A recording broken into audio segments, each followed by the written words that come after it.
제가 신미자입니다. 올해로 70살이 되었습니다. 제 삶은 자랑할 만한 것은 없지만 그렇다고 해서 누구에게 무시받을 만한 사람도 아닙니다. 오늘 저는 여러분께 인간의 마음에 대한 이야기를 들려드리고자 합니다. 제가 겪었던 일들과 아마도 많은 젊은 사람들이 알아야 할 교훈에 대한 이야기입니다. 그것은 제가 아들의 가족과 함께 살았던 나날들에 관한 이야기입니다. 그날은 가을 아침이었습니다. 서늘한 날씨에 약한 햇살이 창문을 통해 바닥에 길게 드리워졌습니다. 저는 늘 그렇듯 이른 아침에 일어나 집안을 정리하고 가족의 아침 식사를 준비하기 시작했습니다. 손은 예전처럼 민첩하지 않았지만 동작 하나하나가 여전히 신중하고 느리면서도 깔끔했습니다. 주방에서는 미역국 냄새가 피어오르고 따뜻한 밥 향기가 어우러졌습니다. 저는 아들과 며느리가 새로운 하루를 시작하기에 충분한 아침 식사를 하길 바랐습니다. 저는 항상 자식과 손주들을 돌보는 것이 엄마의 행복이라고 생각했습니다. 하지만 그날 제가 막 국그릇을 식탁에 내려놓았을 때 뒤에서 들려오는 며느리 이민경의 냉랭한 목소리를 들었습니다. 쳇, 어머니 너무 느리세요. 제가 하면 이보다 2배는 빠르게 끝낼 수 있어요. 그녀의 목소리는 불쾌감으로 가득 차 있었습니다. 그녀는 무표정한 얼굴로 부엌에 들어와 2 팔을 가슴 앞에 교차시키고 저를 위아래로 훑어보며 마치 제가 무언가 잘못이라도 한 것처럼 쳐다보았습니다. 저는 그녀를 돌아보며 여전히 미소를 지었습니다. 엄마는 너희가 덜 힘들길 바라는 마음에서 돕고 싶어서 그래. 넌 앉아서 먹어. 내가 마무리할게. 그러나 그녀는 미간을 찌푸리며 손을 내저 저를 쫓아내려는 듯 했습니다. 도우신다고요? 엄마는 오히려 더 느리게 만들 뿐이에요. 다음부터는 제가 할게요. 엄마는 그냥 가만히 계시면 돼요. 제가 잠시 멈칫하며 들고 있던 국자가 약간 떨렸습니다. 화가 난 것이 아니라 가슴 한켠이 찌릿한 아픔 때문이었습니다. 그래도 저는 여전히 부드러운 목소리로 말했습니다. 엄마는 누구에게 피해를 주는 게 아니야. 엄마는 그냥 하고 싶어서 하는 거야. 아무도 필요 없다니까요. 그녀는 턱을 들어올리며 방금 제가 뜬 국그릇을 들어올려 한번 훑어보더니 다시 탁자 위에 3개 내려놓고는 고개를 저었습니다. 엄마, 이 국 보세요. 이렇게 싱거운 걸 누가 먹겠어요? 다음부터는 못하실 거면 하지 마세요. 저는 더 이상 아무 말도 하지 않고 고개를 숙인 채 계속 집안을 정리했습니다. 하지만 이번에는 아침의 따뜻한 느낌이 차가운 공기에 사라져버린 듯 했습니다. 원래 달콤하게 느껴지던 미역국 냄새도 이제는 밋밋하게 느껴졌습니다. 아침 식사가 끝난 후 아들 강도현은 출근 준비를 했습니다. 그는 정장을 입고 거울 앞에서 넥타이를 고쳐매었습니다. 집을 나서기 전 도현은 살짝 저와 민경을 힐끗 쳐다보았습니다. 아마도 아내의 말을 들었겠지만 그는 아무 말도 하지 않았습니다. 그저 잠시 한숨을 내쉬더니 문을 나섰습니다. 저는 아들을 문까지 배웅했지만 그는 뒤돌아보지 않고 어깨 너머로 손을 흔들기만 했습니다. 저는 골목 끝으로 사라져가는 도현의 뒷모습을 가만히 바라보았습니다. 제가 품에 안고 올 때마다 달래주었던 그 아들은 이제 어른이 되었지만 그의 눈빛에 서려있던 냉담함은 차가운 가을바람보다 더 제 가슴을 시리게 했습니다. 엄마, 거기서 뭐 하세요? 빨리 방 치우러 가세요. 집안에서 들려오는 민경의 목소리는 마치 제 심장을 향해 날아오는 화살 같았습니다. 저는 뒤돌아보니 그녀는 소파에 다리를 꼰 채 휴대전화를 만지작거리고 있었습니다. 넓은 거실은 외로움으로 가득 차 있었습니다. 저는 아무 말 없이 두 부부의 방으로 천천히 걸어갔습니다. 저는 화장대에서 옷장까지 방 구석구석을 쓸고 닦았습니다. 몸을 굽혀 닦을 때마다 허리가 찌릿찌릿 아팠지만 저는 최선을 다해 일을 마치려 했습니다. 어머니, 어떻게 닦았길래 먼지가 이렇게 많아요? 민경은 방문 앞에 서서 팔짱을 끼고 고개를 저으며 한숨을 내뱉었습니다. 엄마, 제대로 닦을 줄 아세요? 차라리 제가 하는 게 낫겠네요. 눈은 달렸어요? 이번에는 제가 침묵하지 않았습니다. 저는 걸레를 책상 위에 내려놓고 허리를 펴며 그녀를 돌아보았습니다. 제 눈은 그녀를 똑바로 바라보았고 그녀는 살짝 움찔하는 듯 보였습니다. 아마도 그녀는 제가 이렇게 그녀와 대면하는 것을 처음 봤기 때문일 겁니다. 엄마의 눈은 전처럼 밝지 않지만 엄마의 마음은 누가 진심이 있고 누가 그렇지 않은지 압니다. 제 목소리는 낮고 단호했습니다. 민경의 얼굴은 잠시 굳어졌습니다. 아마도 그녀는 제가 이런 말을 할 거라고 생각하지 못했을 것입니다. 하지만 그녀는 곧 냉소적인 미소를 지으며 입꼬리를 올렸습니다. 누가 누굴 가르치려고 하시는 거죠? 어머니가 저한테 이래라 저래라 할 자격이 있다고 생각하세요? 그녀는 제 앞으로 다가와 마주 섰습니다. 어머니는 이 집에서 얹혀 사는 사람이에요. 집 주인이 아니라고요. 그걸 잊지 마세요. 저는 그녀의 눈을 똑바로 바라보았습니다. 제 입술은 굳게 다물고 있었지만 마음은 아픔으로 가득 찼습니다. 결국 며느리의 눈에는 제가 단지 얹혀 사는 사람, 일뿐이라는 것을 깨달았습니다. 이 집은 더 이상 제 집이 아니었습니다. 저는 아무 말 없이 다시 걸레를 집어들고 몸을 굽혀 일을 계속했습니다. 몸을 숙일 때마다 허리가 찌릿찌릿 아팠지만 저는 며느리의 독설이 제 자존심을 짓밟는 것을 용납하지 않으려 애썼습니다. 오후가 되어 모든 일을 마친 후 저는 소파에 잠시 앉아 휴식을 취했습니다. 밖에서는 강한 바람이 불어 노란 잎사귀들이 사각거리며 떨어지고 있었습니다. 저는 창밖을 바라보며 고요히 앉아 있었습니다. 저는 손으로 무릎을 문질렀습니다. 제 다리는 이제 예전처럼 튼튼하지 않았습니다. 하지만 다리보다 더 중요한 것이 있다는 것을 알았습니다. 그것은 어머니로서의 자존심과 품격입니다. 저는 아들을 원망하지도 않았고 며느리를 미워하지도 않았습니다. 다만 묻고 싶었습니다. 이렇게 많은 세월을 참고 살아왔는데 언제쯤 이 집에서 제가 존중받을 수 있을까요? 2023년 겨울. 그때는 유난히 차가운 바람이 불었던 것이 기억난다. 나는 거실에 앉아 아픈 무릎을 주물렀다. 가을이 오고 날씨가 습하고 차가워지면서 관절 통증이 더 심해졌다. 이 두 다리는 논밭, 장터, 그리고 매일 청소를 하던 초등학교 운동장까지 수많은 길을 걸어왔다. 그런데 이제는 몇 시간만 서서 정리를 해도 무릎이 금방이라도 부서질 것 같다.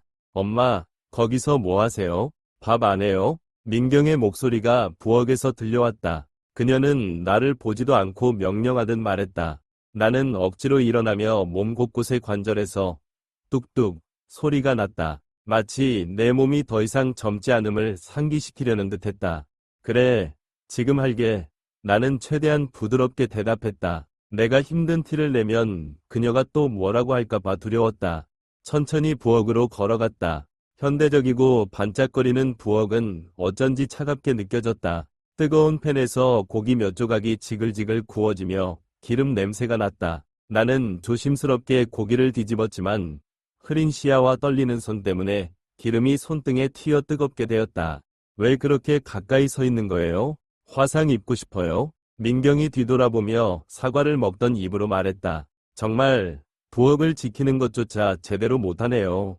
나는 아무 말 없이 기름 얼룩을 살짝 닦아냈다. 화상은 그리 심하지 않았지만 마음은 더 아팠다. 나는 저녁 준비를 마치며 이 밥만 다 차리면 쉴 수 있다는 생각으로 스스로를 위로했다. 저녁 식사가 식탁에 올랐다. 뜨거운 김치찌개, 구운 돼지고기, 간단한 볶음 채소 몇 가지. 나는 식탁에 앉아 아들 강도현을 바라보았다. 그는 막 집에 돌아왔고 긴 하루의 피로가 묻어나는 모습이었다. 그의 아내 민경은 남편 앞에 밥그릇을 놓으며 가볍게 웃었지만 나를 향한 눈빛은 여전히 차가웠다. 엄마, 거기 앉아서 뭐 하세요? 밥 안 푸세요? 그녀는 나를 쳐다보지도 않고 말했다. 아니야, 나는 나중에 먹을게. 나는 대답했다. 나는 이런 것에 익숙했다. 가족이 식사할 때 나는 항상 마지막으로 먹고 설거지와 뒷정리를 했다. 그것은 내 습관이었지만 언제부터인가 며느리에게는 내 의무가 되어 있었다. 모두가 식사를 하는 동안 갑자기 머리가 어지러웠다. 내 눈앞에서 아들과 며느리의 모습이 흐릿해지기 시작했다. 현기증이 몰려오며 나는 이마에 손을 얹고 차가운 땀이 흐르는 것을 느꼈다. 귀가 멍해지며 나는 속으로 생각했다. 어지럽다. 나는 깊게 숨을 쉬려고 애썼다. 일어서려 했지만 의자를 떠나자마자 다리가 풀려버렸다. 나는 힘없이 식탁 중앙에서 주저앉았다. 무릎이 바닥에 부딪혀 통증이 심했다. 식탁에서 그릇들이 부딪히는 소리와 함께 민경의 목소리가 들렸다. 또 무슨 쇼를 하시는 거예요? 관심 끌려고 아픈 척하지 마세요. 나는 고개를 들었지만 민경은 여전히 짜증난 표정으로 나를 쳐다보고 있었다. 그녀의 눈에는 걱정이라고는 없었다. 그녀는 다가오지도 않았고 내가 아픈지 묻지도 않았으며 나를 일으켜 세우려 하지도 않았다. 무슨 일이야? 내 아들의 목소리가 식탁 건너편에서 들려왔다. 그는 젓가락을 내려놓고 급히 내 쪽으로 다가왔다. 도연의 눈에는 분명한 걱정과 당황스러움이 담겨 있었다. 엄마, 괜찮으세요? 그는 나를 일으켜 세우며 부드럽게 등을 받쳐주었다. 나는 아들의 어깨에 기대며 젖은 등으로 식은땀이 느껴졌다. 그 순간 나는 아들의 어깨에 기대는 것이 여전히 가장 따뜻한 일임을 깨달았다. 엄마, 그냥 조금 피곤한 것뿐이야. 나는 힘없이 말했다. 하지만 이상하게도 내 다리는 힘이 하나도 없었고 머리는 계속 어지러웠다. 심장은 요동치는 것 같았다. 아니, 병원에 가야 돼요. 도연은 단호하게 말했다. 그는 나를 들어올렸다. 그의 두 팔은 마치 어렸을 적 내가 그를 안아주던 그날처럼 단단하고 따뜻했다. 어떻게 집을 떠났는지 기억나지 않는다. 다만 검은 밤하늘과 가로등 불빛이 아들의 걱정 어린 얼굴을 비추던 것이 떠오른다. 엄마, 엄마 깨어나세요. 그의 목소리가 내 귀에 들려왔다. 눈을 뜨려 했지만 너무 무거웠다. 내 눈꺼풀은 마치 큰 담요가 덮인 것처럼 움직이지 않았다. 온몸이 쑤셨지만 이상하게도 민경의 목소리가 또렷이 들렸다. 그냥 피곤한 거죠. 병원까지 갈 필요는 없잖아요. 그녀의 목소리가 내 귀에 꽂혔다. 나이 든 사람은 맨날 아프다는데 병원 가는 건 돈 낭비일 뿐이에요. 도연은 소리쳤다. 그만해. 이분은 내 엄마야. 그걸 몰라?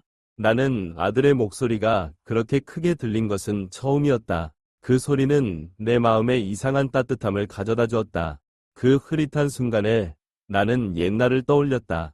도연이 마당을 뛰어다니던 아이였던 날들. 내가 김치볶음밥을 싸서 학교에 보냈던 날들. 나는 항상 언젠가 내 아들이 성장해 엄마를 지켜줄 것이라고 생각했다. 그리고 오늘 나는 그것을 느꼈다. 구급차 사이렌 소리가 울리고 밤바람이 병원 창문 너머로 차갑게 스쳤다. 누군가가 병원 복도를 달리는 발소리가 들렸다. 의사의 목소리가 내 귓가에 울렸다. 환자를 응급실로 바로 이송하세요. 혈압이 급격히 떨어지고 있습니다. 그 목소리는 모든 것을 삼켰다. 도연의 목소리조차. 수년 만에 처음으로 나는 내 아들의 울먹이는 목소리를 들었다. 엄마, 엄마, 제발 저를 떠나지 말아요. 나는 여전히 여기에 있다고 말하고 싶었지만 내 입술은 움직이지 않았다. 제가 소독약 냄새와 형광등의 강렬한 빛 속에서 눈을 떴습니다. 하얀 천장이 눈앞에 보였습니다. 방은 무서울 정도로 조용했습니다. 머리의 통증은 여전히 지속되고 있었고 손가락에 단단히 고정된 심박수 측정기를 느낄 수 있었습니다. 핍, 핍 소리를 내는 심박계의 일정한 소리는 마치 시간의 카운트다운처럼 들렸습니다. 고개를 오른쪽으로 돌리자 도연이가 고개를 숙인 채 두 손으로 머리를 감싸고 앉아있는 모습이 보였습니다. 그의 머리카락은 헝클어져 있었고 얼굴에는 피로감이 역력했습니다. 저는 몸을 살짝 움직이며 힘겹게 입을 열었습니다. 도연아, 너구나? 그는 깜짝 놀라 고개를 들었고 붉어진 눈은 마치 방금 울었던 것처럼 보였습니다. 제가 깨어난 것을 본 그는 서둘러 제 손을 잡으며 떨리는 목소리로 말했습니다. 엄마, 엄마가 깨어나셨군요. 정말 다행이에요. 엄마 때문에 너무 무서웠어요. 그는 제 손을 너무 꽉 잡아서 그의 떨림이 고스란히 느껴졌습니다. 어디 아프신 데는 없어요? 숨 쉬는데 불편하지 않으세요? 그의 목소리는 그 어느 때보다 다급하고 불안해 보였습니다. 저는 살며시 고개를 저었습니다. 엄마는 괜찮아. 조금 피곤할 뿐이야. 엄마가 너를 걱정하게 만들었구나. 도연은 아무 말도 하지 않고 입술을 깨물며 고개를 돌렸습니다. 자신의 약한 모습을 감추기 위해서였겠지만 저는 다 알 수 있었습니다. 엄마는 자식의 마음을 언제나 꿰뚫어 볼 수 있는 법이지요.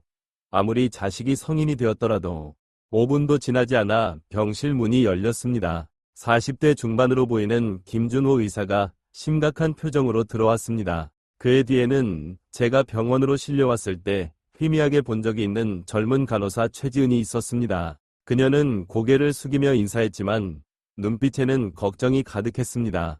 김 의사는 침대 끝에 서서 몇 초 동안 저를 바라본 뒤 도현을 향해 시선을 옮겼습니다. 우리가 얘기할 필요가 있습니다. 그의 목소리는 무겁고 진지했습니다. 엄마의 직감으로 그것이 좋은 소식이 아님을 바로 알 수 있었습니다. 제가 가족입니다. 말씀하세요, 의사 선생님. 도현은 자리에서 일어나 단호하지만 긴장된 목소리로 말했습니다. 김 의사는 저를 바라보았다가 도현을 바라보며 깊은 한숨을 내쉬었습니다. 밖에서 따로 얘기하는 게 좋을 것 같습니다. 아니요. 제가 생각보다 단호한 목소리로 말했습니다. 제 이야기라면 제가 들을 권리가 있습니다. 모두가 침묵했습니다. 최 간호사는 고개를 숙이며 저와 눈을 마주치지 못했습니다. 도현은 돌아서서 제게 눈물을 글썽이며 말했습니다. 엄마는 쉬세요. 제가 의사 선생님과 얘기할게요. 엄마는 네가 생각하는 것처럼 약하지 않아. 도현아, 저는 김 의사를 똑바로 바라보며 말했습니다. 의사 선생님, 말씀하세요. 있는 그대로 다 말해주세요. 김 의사는 잠시 망설이는 듯했지만 곧 고개를 끄덕였습니다.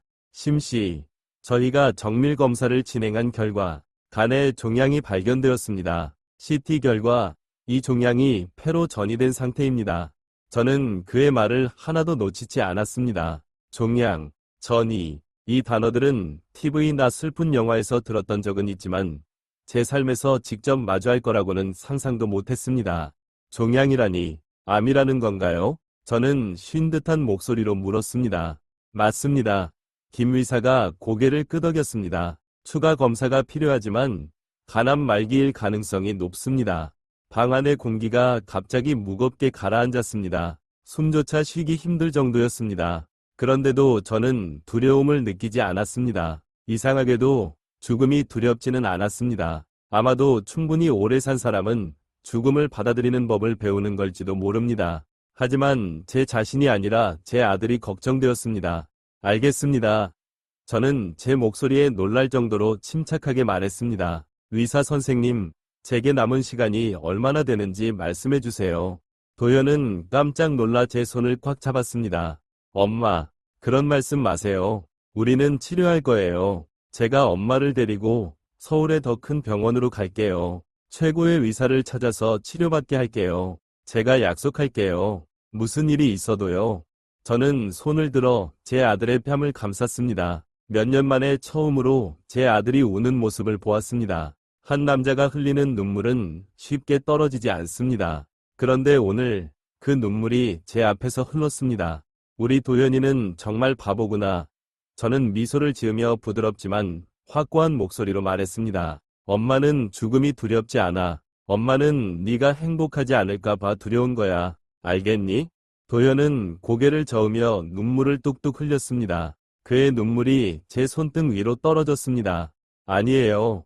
엄마, 그렇게 말씀하지 마세요. 엄마는 제 곁에 계셔야 해요. 제가 절대 엄마를 떠나게 두지 않을 거예요. 제가 허락하지 않아요.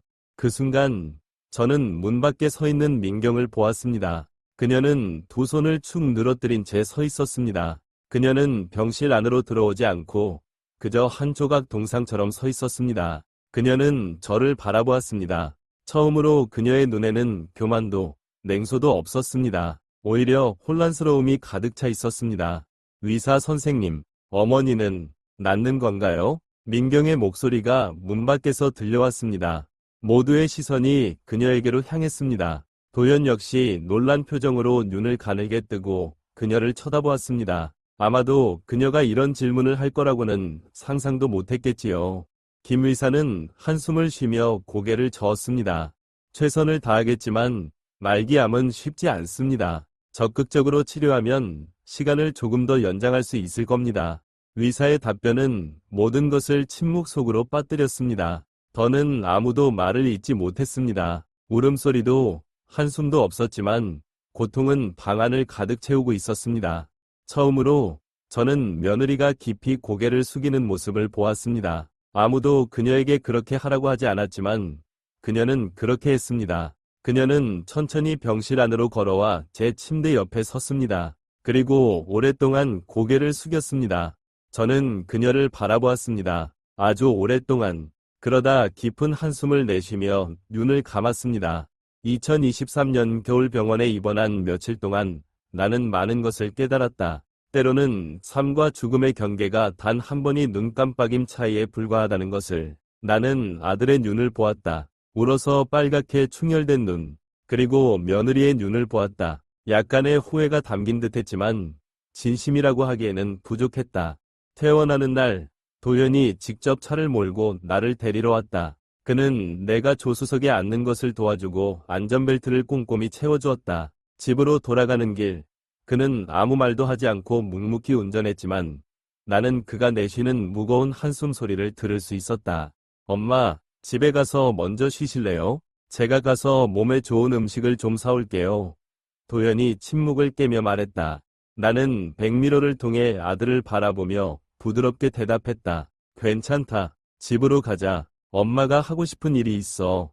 그는 나를 힐끗 쳐다보았지만 더 이상 묻지 않았다. 내 아들은 항상 그랬다. 어릴 때부터 내 의견을 존중했고 그것은 나를 가장 자랑스럽게 만드는 부분이었다. 집에 도착하자 나는 20년 동안 살아온 집안을 둘러보았다. 베이지색으로 칠해진 벽, 내가 직접 고른 커튼, 그리고 수많은 끼니를 준비했던 주방의 구석구석. 모든 것이 익숙했지만 오늘은 왠지 낯설게 느껴졌다. 아마도 이 집이 더 이상 내 집이 아니게 되었기 때문일 것이다. 나는 방으로 들어가 침대에 앉아 조용히 휴대전화를 꺼냈다. 손가락은 천천히 숫자를 눌렀다. 뚜뚜뚜. 전화가 연결되자 익숙한 변호사 김 씨의 목소리가 들렸다. 김 변호사님, 저 신미자예요. 나는 단호한 목소리로 말했다. 제 집을 팔고 싶어요. 절차를 도와줄 수 있나요? 전화기 너머로 잠시 침묵이 흘렀다. 곧 김 변호사의 목소리가 진지하게 들려왔다. 심 여사님, 정말 이 결정을 확실히 하신 건가요? 이 집은 여사님께서 오랜 세월 살아오신 곳이자 가장 큰 자산 아닙니까? 나는 가볍게 웃었지만 마음은 흔들리지 않았다. 그래서 더더욱 올바르게 결정해야 해요. 이 집을 팔고 그 돈으로 여생을 즐기고 싶어요. 너무 오래 참아왔으니 이제는 제 자신을 위해 살 때예요. 알겠습니다. 바로 절차를 진행하겠습니다. 김 변호사가 대답했다. 그날 오후, 도연은 소식을 알게 되었다. 그는 내 방으로 들어와 걱정 가득한 얼굴로 물었다. 엄마가 집을 판다고 들었어요. 혹시 요양원에 들어가시려는 거예요? 엄마, 그러실 필요 없어요. 제가 엄마를 모실게요. 나는 아들의 눈을 똑바로 바라보며 천천히 그러나 단호하게 말했다. 도연아, 네가 엄마를 사랑하는 건 알지만 엄마는 누구에게도 짐이 되고 싶지 않아. 집을 팔면 엄마는 스스로를 돌볼 수 있는 돈이 생길 거야. 이제는 누구에게도 의지하지 않을 거야. 아들은 잠시 말을 잃었다. 그는 침대 옆에 앉아 내 손을 잡고 고개를 들었다. 그의 눈에는 깊은 후회가 담겨 있었다. 엄마를 더 일찍 지켜드리지 못해서 죄송해요.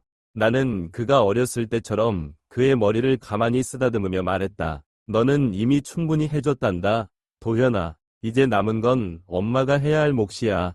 그날 저녁, 가족 모두가 저녁 식사를 하던 중 민경은 이 소식을 들었다. 그녀는 젓가락을 식탁 위에 3개 내려놓으며 밥그릇이 흔들릴 정도였다. 그녀의 눈은 환한 듯 크게 떠졌고 나를 향해 날카롭게 말했다.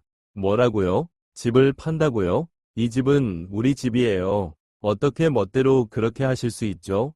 나는 젓가락을 내려놓고 민경을 똑바로 바라보았다. 더 이상 이전처럼 참는 눈빛이 아니었다. 우리 집이라고? 이 집이 누구 이름으로 되어 있는지 생각해보고 말해. 그녀는 말을 잇지 못하고 얼굴이 빨갛게 달아올랐다. 분노로 가득 찬 얼굴이었지만 반박할 수 없었다.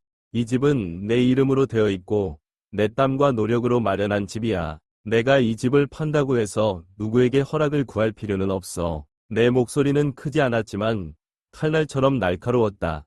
그치만 민경은 더듬거리며 도현을 바라보았다. 당신 정말 엄마가 이렇게 하도록 내버려둘 거예요? 이 집은 우리가 살고 있는 곳이에요. 집을 팔면 우리 어디로 가요? 도현은 눈썹을 찌푸리고 일어서며 주먹을 꽉 쥐었다. 그는 아내를 똑바로 쳐다보며 말했다. 민경아, 이 집은 엄마의 집이고 엄마가 결정하실 권리가 있어. 엄마는 그동안 너무 많은 고통을 참아오셨어. 이제부터는 더 이상 어떤 부당함도 겪으셔선 안 돼. 민경은 멍한 표정으로 한동안 서 있다가 식탁을 3개 내려쳤다. 난 이걸 받아들일 수 없어. 절대 받아들일 수 없다고. 그녀는 소리를 지르며 수건을 바닥에 내던지고 말했다. 당신, 엄마를 선택하겠다는 거지? 좋아, 난 떠날게. 그녀는 집을 뛰쳐나가 복도에서 급하게 뛰는 발소리를 남겼다. 현관문이 쾅 하고 닫히는 소리가 나더니 모든 것이 조용해졌다. 나는 가만히 앉아 도현을 바라보았다. 그는 아내를 따라가지도 않았고 아무 말도 하지 않았다. 나는 그가 마음 아파하고 있다는 것을 알았다. 어떤 남자도 아내가 떠나는 것을 보고 아프지 않을 리 없다. 나는 그의 손을 잡아 다시 앉혔다. 그녀가 이것을 받아들일 수 없다면 네가 어려울 때도 받아들이지 못할 거야. 그런데 네가 후회하겠니? 그는 고개를 숙인 채 아무 말도 하지 않았지만 나는 그가 이미 답을 찾았다는 것을 알았다. 제가 양로원으로 이사 온 곳은 도시 외곽의 작은 요양센터에 위치한 곳입니다. 그것은 소란스럽고 답답한 양로원이 아니라 앞들의 작은 꽃밭과 가을이면 붉게 물든 단풍나무가 있는 아늑한 집입니다. 저는 정원 쪽으로 난 큰 창문이 있는 개인 방을 가지고 있습니다. 매일 아침 작은 책상에 앉아 허브차를 한 모금 마시며 꽃이 피는 모습을 바라봅니다. 꽃은 사람과 같아요. 햇빛과 충분한 시간이 있다면 꽃은 반드시 핍니다. 이것이 제가 70년 동안 살아오며 배운 교훈입니다. 도연이는 여전히 자주 저를 찾아옵니다. 그는 단지 저를 보러 오는 것이 아니라 밝은 미소까지 가져옵니다. 더 이상 일과 가족의 압박에 시달리는 남자의 모습이 아닙니다. 이제 제 아들은 책임감이라는 보이지 않는 사슬에서 벗어난 것처럼 보입니다. 엄마가 좋아하시는 떡과 김치를 좀 가져왔어요. 도연이가 커다란 가방을 들고 방으로 들어오며 말했습니다. 저를 보자마자 그는 가방을 책상 위에 내려놓고 제 옆에 앉아 따뜻한 미소를 지었습니다. 매번 올 때마다 이렇게 잔뜩 가져오면 엄마를 살찌우려는 거니? 저는 부드럽게 웃으며 아들을 애정 어린 눈빛으로 바라보았습니다. 아니요. 엄마는 살찌지 않으세요. 하지만 엄마가 맛있게 드시고 푹 주무시고 오래오래 사셨으면 좋겠어요. 도연은 눈물이 그렁그렁한 채로 대답했습니다. 우리 아들, 엄마는 그렇게 쉽게 죽지 않아. 저는 그의 손을 잡았습니다. 그 손은 한때 제 품 안에서 작고 여리던 손이었는데 이제는 단단하고 따뜻했습니다. 저는 의사의 예상을 뛰어넘어 더 오래 살았습니다. 2년 전 병원을 떠날 때 의사는 말기 간암 환자가 보통 18개월 이상 버티기 어렵다고 말했습니다. 하지만 저는 그 기간을 넘어섰습니다. 처음에는 단순히 운이라고 생각했습니다. 하지만 시간이 지나면서 깨달았습니다. 마음의 평온함이야말로 제가 더 오래 살 수 있었던 이유라는 것을요. 저는 더 이상 누구 앞에서 참거나 고개를 숙일 필요가 없었습니다. 매일 며느리에게 비난받으며 답답한 기분으로 깨어날 필요도 없었습니다. 저는 자유로워졌습니다. 아마도 그 자유가 저를 2년 더 살게 해준 것일 겁니다. 저는 많은 노인들이 고통 속에서 살아가는 모습을 보았습니다. 손자나 자식들에게 버려지지 않기 위해 필사적으로 매달리는 모습이었죠. 하지만 저는 달랐습니다. 저는 내려놓았습니다. 그래서 저는 자유롭고 얽매이지 않는 삶을 살게 되었습니다. 어느 날 민경이가 집을 떠난 이후 그녀의 삶이 생각처럼 순탄하지 않았다는 소식을 들었습니다. 얼마 지나지 않아 그녀는 도현과 이혼 서류를 제출했습니다. 자신이 더 나은 삶을 누릴 자격이 있다고 생각했기 때문이었죠. 저는 그녀를 막지 않았습니다. 누군가가 내 곁에 있기를 원하지 않는다면 붙잡을 필요가 없다고 생각했으니까요. 붙잡으면 붙잡을수록 더 고통스러워질 뿐입니다. 그녀는 빈손으로 떠났습니다. 한때 그녀가 우리의 집이라고 주장했던 그 집은 오래전부터 그녀의 것이 아니었습니다. 사랑과 헌신으로 세우지 않은 집은 그 누구의 것이 될 수 없습니다. 도연의 말에 따르면 이혼 후 민경이는 다시 일을 시작하려 했지만 집에서의 편한 생활에 익숙해진 탓에 직장의 압박을 견디지 못했다고 합니다. 몇 달 동안 회사에서 일하다가 일을 그만두었고 얼마 지나지 않아 그녀가 친구들에게 돈을 빌려 빚을 갚아야 했다는 소식을 들었습니다. 지금은 어디론가 숨어버려 아무도 그녀의 소식을 알지 못한다고 합니다. 그 이야기를 들을 때마다 저는 씁쓸함을 느꼈습니다. 왜 그때 제 아들에게 그녀를 허락했을까 하는 의문이 들었습니다. 하지만 저는 그녀를 탓하지 않았습니다. 그녀는 저와 도현 모두에게 큰 교훈을 주었습니다. 때로는 불필요한 것을 잃는 것이 진정한 행복을 얻는 길이 될 수 있다는 것을요. 어느 날 제가 도현에게 물었습니다. 민경이를 보내고 나서 후회하지 않니? 그는 저를 바라보며 단호한 눈빛으로 고개를 저었습니다. 아니요, 엄마. 저는 돈이 있을 때만 저를 사랑하는 사람은 필요 없어요. 저는 아무것도 없을 때도 저를 사랑해줄 사람을 원합니다. 저는 제 아들을 바라보며 말로 표현할 수 없는 자부심이 가슴 깊이 밀려오는 것을 느꼈습니다. 드디어 도현은 깨달았습니다. 그는 진정으로 어른이 되었습니다. 저는 여전히 이곳에 있습니다. 제 삶을 살아가고 있습니다.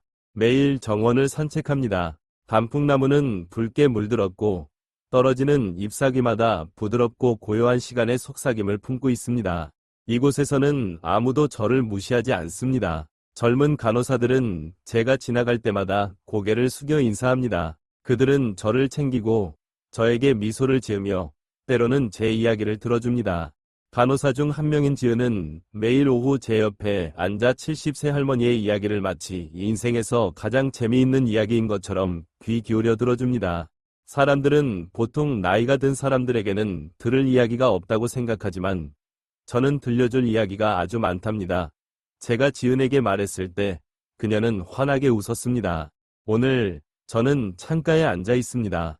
따스한 햇살이 유리창을 통해 제 얼굴을 부드럽게 스칩니다. 한 장의 붉은 단풍잎이 눈앞에서 천천히 떨어져 가을바람에 흔들립니다. 저는 깊게 숨을 들이마시며 폐를 가득 채우는 숨결을 느낍니다. 살아있다는 기분이 참 좋습니다. 저는 살며시 미소를 짓고 맑은 하늘을 올려다봅니다. 결국 사람은 돈이 많거나 좋은 약이 있어서 오래 사는 것이 아니에요. 사람은 마음이 내려놓는 법을 알 때 오래 삽니다. 나이가 들면 다른 사람에게 친절을 기대하지 마세요. 스스로 그 친절을 자신의 삶에 가져오고 남은 날들을 온전히 살아가세요.